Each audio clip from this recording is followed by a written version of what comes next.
Assalamualaikum warahmatullahi wabarakatuh. Perkenalkan, saya Anis Fitria. Di sini saya akan memaparkan materi yang berjudul pengorganisasian supervisi.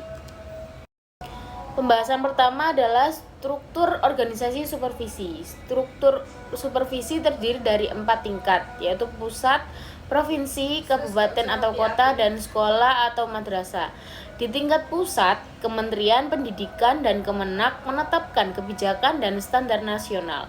Di tingkat provinsi dan kabupaten atau kota, Dinas Pendidikan menugaskan pengawas sekolah, dan di tingkat sekolah, kepala sekolah menjadi penanggung jawab utama supervisi akademik dan manajerial, dibantu wakil kepala sekolah, guru, dan komite.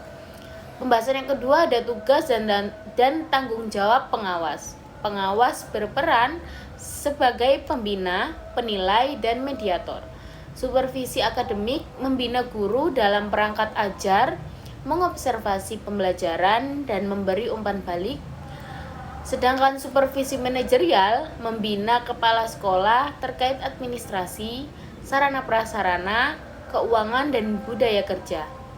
Tanggung jawab utama pengawas adalah meningkatkan mutu pendidikan, profesionalisme guru, serta memastikan kebijakan pendidikan dijalankan sesuai standar nasional. Pembahasan ketiga adalah hubungan kepala sekolah, guru, dan stakeholder.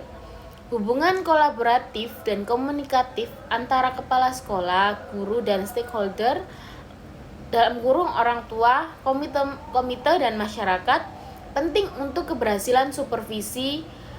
Kolaborasi ini membangun kepercayaan, keterlibatan aktif, serta menciptakan lingkungan sekolah yang partisipatif dan transparan. Pembahasan keempat, penguatan tim supervisi manajerial. Penguatan dilakukan dengan yang pertama membentuk struktur tim yang jelas, meningkatkan kompetensi supervisor melalui pelatihan. Yang ketiga, membangun budaya kerja kolaboratif dan transparan. Yang keempat, memanfaatkan teknologi informasi untuk sistem supervisi digital. Dan yang kelima, melibatkan stakeholder internal dan eksternal dalam proses pengawasan. Pembahasan kelima, optimalisasi supervisi digital di era 4.0 sampai 5.0. Supervisi perlu bertransformasi ke arah supervisi dengan pemanfaatan teknologi digital, big data, dan sistem informasi manajemen. Supervisor dituntut memiliki literasi digital dan kemampuan analisis data. Namun, di era 5.0, pengawasan juga harus menyeimbangkan kemajuan teknologi dengan nilai-nilai kemanusiaan dan spiritual Islam agar supervisi tentang humanis dan bermoral. Yang keenam, studi kasus pengorganisasian supervisi berbasis teknologi. Beberapa contoh pemaparan. Yang pertama, aplikasi Sisaku di Bengkayang, Kalimantan Barat membantu pengawasan daring di wilayah 3T. Yang kedua ada aplikasi Hadirku, digunakan untuk memantau kehadiran guru secara real time. Yang ketiga ada di SMKN Tanjung Sari, Lampung. Kepala sekolah membentuk tim supervisi aktif, memberikan arahan dan motivasi, serta menerapkan koordinasi digital untuk efektivitas kerja. Yang ketujuh, ada evaluasi pengorganisasian supervisi. Evaluasi dilakukan untuk menilai efektivitas struktur dan mekanisme supervisi.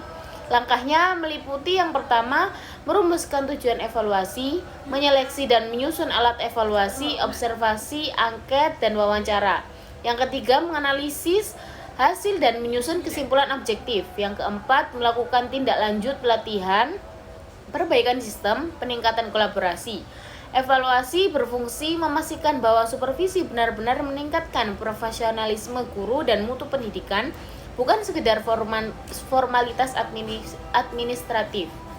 Kesimpulan dari pembahasan saya, pengorganisasian supervisi yang baik memastikan setiap unsur pendidikan bekerja sinergis dalam mencapai tujuan. Supervisi digital yang humanis dan evaluasi berkelanjutan menjadikan supervisi sebagai instrumen nyata peningkatan mutu lembaga pendidikan Islam.